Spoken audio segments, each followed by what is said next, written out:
Saludos, señores. Muchas gracias adelantada a los que puedan ver esta transmisión en vivo. Le habla el doctor Isidro Martínez Ureña desde su oficina principal ubicada en el municipio de San Francisco de Macorís, cabecera principal de la provincia de Duarte, República Dominicana. Dije en una ocasión, escribí un artículo para la prensa local y lo titulé diciendo: acotéjate que el camino es largo, le dijo el ataúd al muerto. Y era para resaltar no solamente la distancia o los retrasados que estamos en el camino como república, sino para recordar que la literatura, como literatura al fin, se hacen muchas parodias y muchos cuentos.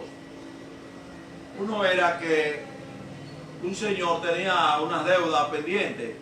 y dijo que ni la iba a pagar ni iba a trabajar para pagarla. Y entonces se puso de acuerdo con su acreedor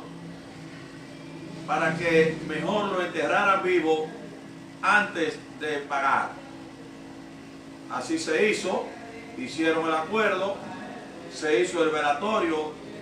el deudor se hizo pasar por el muerto, la gente en principio se lo creyó y al otro día comenzó la marcha, como es culturalmente aquí, hacia el cementerio. En el camino, un señor que estaba parado en el frente de su casa, que pudo observar desde una pequeña altura el rostro del supuesto muerto, se dio cuenta que este muerto no tenía el perfil de ser una persona que había fallecido, y le dijo a los que iban con el ataúd que por qué iban a enterrar a esa persona viva. Uno de ellos le respondió diciéndole que era un acuerdo de una deuda que tenía de un saco de arroz con su acreedor, y que dijo que ni lo pagaba ni trabajaba para pagar. Y entonces el señor le dijo: pues yo tengo un saco de arroz en Cácara, entonces yo se lo doy para que no entierren a ese hombre vivo. A lo que el supuesto muerto levantó la cabeza semi levantada y entonces preguntó que si el saco de arroz estaba descacarado, y al responderle que no, que estaba en cácara, que solamente lo tenía que descacarar, entonces el muerto dijo que no pagaba nada, que mejor se siguiera el entierro. Y en esa situación, el ataúd, al darse cuenta que ya no había ninguna posibilidad de convencer al supuesto muerto de que pagara la deuda, entonces el mismo ataúd le dijo al muerto: pues acotéjate que el camino es largo. Del camino, el primero que se refirió al camino fue Jesucristo, porque el cristianismo se dice que comenzó, como es natural, con la muerte de Jesús, no con la vida de Jesús, con la muerte de Jesús. Por eso el cristianismo recoge entre todas las palabras que él dijo a sus discípulos, cuando él se resalta de manera principal la palabra cuando él dijo a sus discípulos: yo soy la verdad, yo soy la vida, yo soy el camino. Cuando Jesús dijo yo soy el camino, él no quiso decir que lo siguieran a él. Él quiso decir que él era la verdad y que él era la vida. Es decir, que el camino es el camino de la verdad, que el camino es el camino del bien, que el camino es el camino de trabajar, el camino del progreso, el camino de la justicia, que el camino de la mentira y el camino del chantaje, que el camino de la envidia, que el camino de la maldad, que el camino de los farsantes, que el camino de los inicuos, que el camino de los traidores y que el camino de los burladores no era el camino a seguir. Eso fue lo que quiso decir Jesús cuando dijo: yo soy la vida, yo soy la verdad. Es decir, que en la vida Jesús ha planteado que debe seguirse el camino de la verdad. El que más se acercó a los pensamientos de Jesús con relación al camino fue Joan Manuel Serrat, el cantautor español, cuando dicen unas canciones que ellos no hay caminos, sino que el camino se hace al andar. Es decir, eres tú en la vida tuya que decides cuál camino seguir, si el camino de la bondad, si el camino de la solidaridad, si el camino de la justicia, o tú decides si coges el camino de la justicia, o el camino de las mentiras, o el camino de chantaje. Pero aquí en la República Dominicana hay otros cantantes importantísimos ya de la vieja trova que se llama Camboy Esteve, que también hizo una canción acerca del camino, cuando se refirió al final de la calle triste, y dijo, el camino es más largo, dice una estrofa, que lo que yo creía, y es más difícil el camino de lo que yo pensaba. El final de la calle triste de Camboy Esteve, una canción lindísima. Pues el pueblo dominicano, desde que comenzó a componerse la fisonomía de un dominicano, que comenzó cuando aquí comenzó el proceso de la colonia, en 1493, en la llegada de España se produjo aquí en 1492, y un año después se comenzó el proceso de la colonia. Pero como los indígenas no tenían la capacidad para trabajar con asuntos de la mina y con trabajo rústico, los españoles, entonces lo que hicieron fue, o los colonizadores españoles, lo que hicieron fue traer africanos, personas fuertes que pudieran trabajar y ayudarle en los trabajos rústicos aquí en el país, y al traer africanos, negros africanos, y además porque ya para esa época se producían negocios de los holandeses y de los portugueses y de los franceses en esta zona del Caribe. Entonces aquí se fueron vinculando los indígenas con los españoles que habían llegado, más los africanos, más los holandeses, más los portugueses, más los franceses, y de toda esa liga de raza y de sangre ha surgido lo que es hoy el pueblo dominicano. Cuando comenzaron, como le dije, en 1493, un año después de la llegada de España aquí a la isla. Pues el pueblo dominicano tiene ya más de 500 años caminando por el camino y no ha podido avanzar en el mismo, porque comenzamos a construir un sistema energético nacional y se nos olvidó, como dice el poeta, que la República Dominicana está enclavada en una isla en el centro del Caribe, una isla colocada en el mismo trayecto del sol, y colocada en el mismo trayecto del sol nos daba la oportunidad a nosotros de usar una parte del día, el día entero, más de 10 horas del día, poder usar los rayos del sol para producir energía. Y además, como isla, tenemos también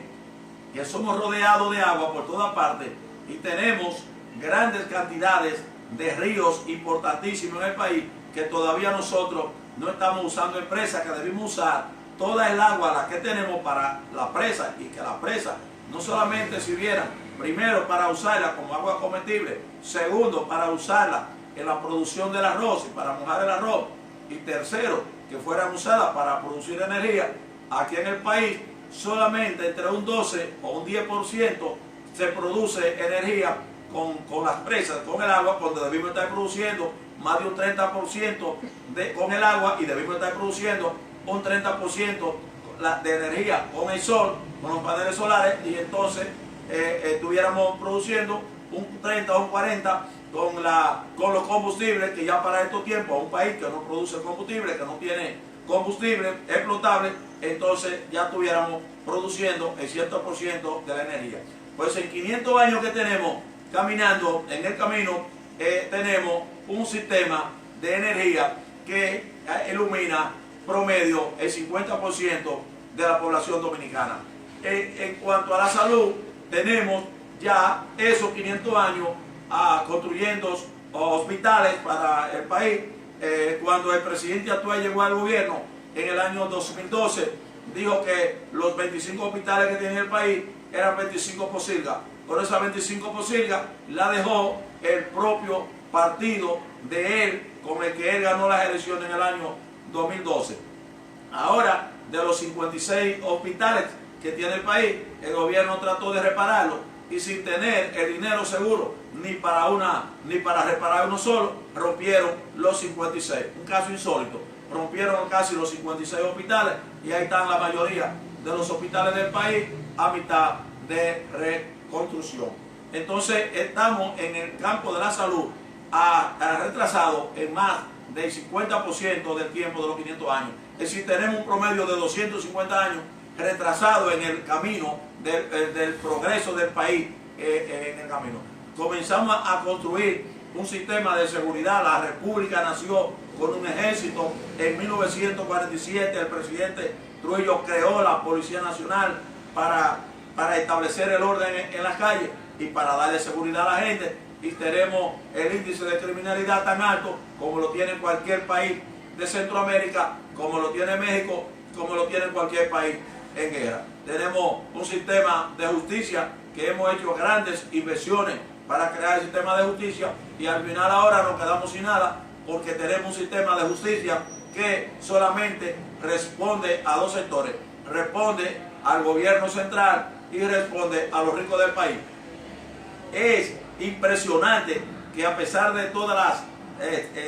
críticas que se hace aquí y los señalamientos que se hacen en el país sobre asuntos de corrupción, no haya una sola persona en las cárceles cumpliendo ni un solo día de prisión, ni los casos de Odebrecht que fueron confirmados por la misma compañía que llevó un acuerdo con lo que es Justicia Dominicana para ellos pagar el dinero y los daños que le había causado al país por haber sobornado a funcionarios del gobierno, y entonces todavía esos funcionarios del gobierno no han podido hacer un solo día en la cárcel, y el día que lo llevaron, la misma justicia llevó aire acondicionado, llevaron también pintura, llevaron también sillones de primera categoría, llevaron internet y llevaron todo para esos presos. Es decir, que la justicia dominicana, la que tenemos, nada más fue construida y funciona a cabalidad cuando se trata de aplicar la ley a un pobre de la República que no tenga ni quien le mencione el nombre. De modo que estamos retrasados en el camino.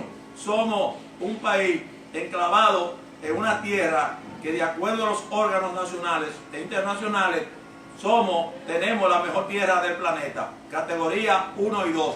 Aquí mismo en la provincia de Duarte, lo que es la sección de La Penda, lo que es la sección de Colón, de Génimo, de Genimillo, de La Boca, de Villatán, toda esta zona son categoría 1 y 2 de las mejores tierras del planeta, y no tenemos ni la mitad de la tierra en producción eficiente que produzca los bienes de consumo que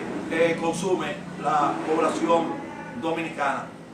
Tenemos un retraso en el camino en todos, en justicia, en producción. Somos aquí los empleados con el sueldo más bajo del planeta entero. El propio presidente de la República dijo aquí que un empleado de la menor categoría estaba devengando 5.170 pesos. Eso equivale a 170 pesos diarios, con lo que una persona aquí no compra ni una tabla de chocolate ni una libra de azúcar. Entonces hay que preguntarse con qué es que esos empleados compran el almuerzo del mediodía, compran la cena y con qué hay que comprar nada. La mayoría, dijo el presidente de la República. De modo que si en salario, si en producción, si en exportación, si en salud, si en seguridad ciudadana estamos tan retrasados en el camino, entonces lo mejor sería volver y repetir lo que dijo hace 2000 años Jesucristo, cuando dijo: yo soy la verdad, yo soy la vida, yo soy el camino. Y dejarse entonces, con el gobierno central especialmente, y los sectores de producción, los sectores empresariales, están cogiendo el camino de la mentira, el camino del chantaje, el camino de la envidia, el camino de la maldad, el camino de los farsantes, el camino de los inicuos, el camino de los traidores. Porque dice la misma Biblia que los que no caminen por los caminos de las envidias, que los que no caminen por los caminos de la mentira, que los que no caminen por los caminos de los inicuos, de los traidores y de los bandidos, serán como los árboles frondosos plantados a la orilla del río, que dan su fruto en su estación y cuyos follajes no se marchitarán nunca. Buen día y muchas gracias por escuchar.